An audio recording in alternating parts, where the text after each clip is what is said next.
राजा जनक अपनी अनुभूतियां बांट रहे हैं। कहते हैं, चित्त शांत हो तो जीवन भी शांत हो जाता है, वरना बाहर चाहे कितना भी सन्नाटा हो, भीतर हमेशा हलचल रहती है। अष्टावक्र पहले ही समझा चुके हैं, चित्त ही असली वैरी है। उसी के हिसाब से इंसान की सोच बनती है, आदतें बनती है और वही बनता है उसका स्वभाव। चित्त अगर चंचल है तो मन भी भटकेगा, फिर शांति की कोई संभावना ही नहीं बचती।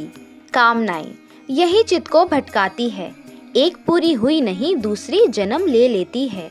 जैसे अर्जुन को युद्ध में मोह ने घेरा, चित्त उलझा तो लक्ष्य धुंधला पड़ गया, और जब श्री कृष्ण ने चित्त स्थिर कराया तभी अर्जुन अपने धर्म को पहचान पाया। ठीक वैसे ही हम भी हर दिन किसी न किसी इच्छा के पीछे भागते हैं, कभी धन, कभी मान, कभी प्रेम, कभी पहचान। एक तृप्त होती नहीं, अगली खड़ी हो जाती है।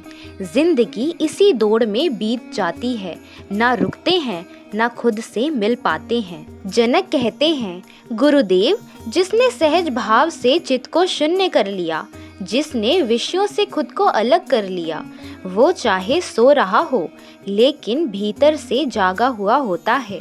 वो संसार में रहते हुए भी संसार से परे होता है। जैसे राम राजमहल में थे लेकिन भीतर वनप्रस्थ सा वैराग्य, या शिव शमशान में रहते हैं लेकिन भीतर परम शांति का वास।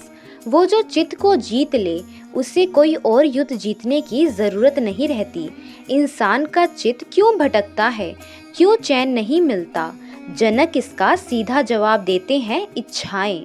संपत्ति चाहिए, मित्र चाहिए, इंद्रियों को सुख चाहिए, ज्ञान चाहिए, विज्ञान चाहिए और चाहिए और चाहिए। हर दिशा में आदमी भागता है, लेकिन अंत में क्या होता है?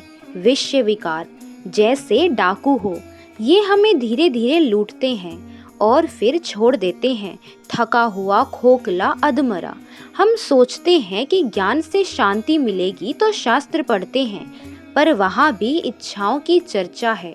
वो कहते हैं, ये जानो, वो जानो, ये पाओ। विज्ञान में उतरते हैं तो नए नए सुखों के रास्ते मिलते हैं, सुविधाएं बढ़ती हैं, पर उलझने भी। अब देखो, हेल्थ केयर कितना एडवांस हो गया है, दवाइयाँ हैं, मशीनें हैं, इलाज हैं, पर क्या भीतर की बेचैनी खत्म हुई? जनक कहते हैं, गुरुदेव, अब इन सब से मेरा कोई लेना देना नहीं रहा, ना विषयों से, ना ज्ञान की होड़ से, ना चमत्कारों की चाह से। अब मुझे सिर्फ जानना है, तथ्य क्या है, सत्य क्या है और मैं कौन हूँ। जब किसी ने सवाल ही बदल दिए हों, अब खोज बाहर नहीं भीतर शुरू होती है। देखो, जिन्हें मोक्ष की तलाश है वो पूजा, व्रत, अनुष्ठान, सिद्धियां ढूंढते हैं। कई लोग सोचते हैं मोक्ष किसी क्रिया से मिलेगा, लेकिन जो जान गया वो जानता है, मोक्ष कोई मंजिल नहीं बल्कि अपने स्वरूप को पहचानने का एहसास है। जब आत्मा को जाना तो फिर ना बंधन बचा, ना मुक्ति का कोई मतलब रह गया। जनक कहते हैं, अब मैं मुक्त होने का इच्छुक भी नहीं हूँ, क्योंकि अब मैं जान गया हूँ, जो मैं हूँ वो तो पहले से ही मुक्त है। घायल की गति घायल जाने, मीराबाई की ये एक पंक्ति लेकिन कितना कुछ कह जाती हैं। वो कृष्ण के प्रेम में डूबी थी, विरह से टूटी हुई थी।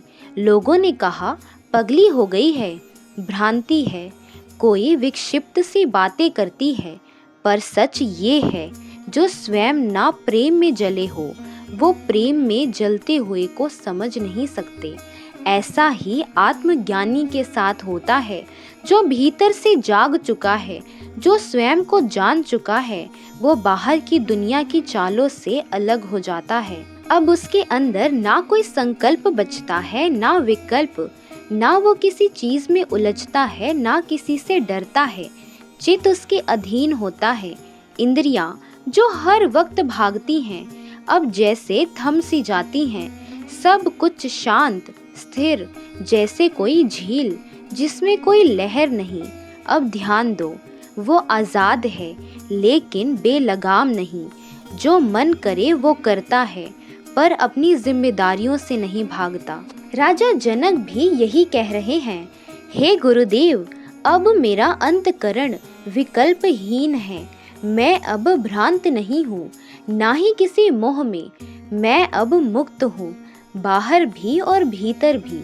पर इसका मतलब ये नहीं कि मैं दुनिया से भाग गया। नहीं, मैं कर्तव्यों को निभा रहा हूँ। प्रारब्ध जो लाया है उसे जी भी रहा हूँ, पर लिप्त नहीं हूँ। इन चीज़ों में अब कोई रस बाकी नहीं।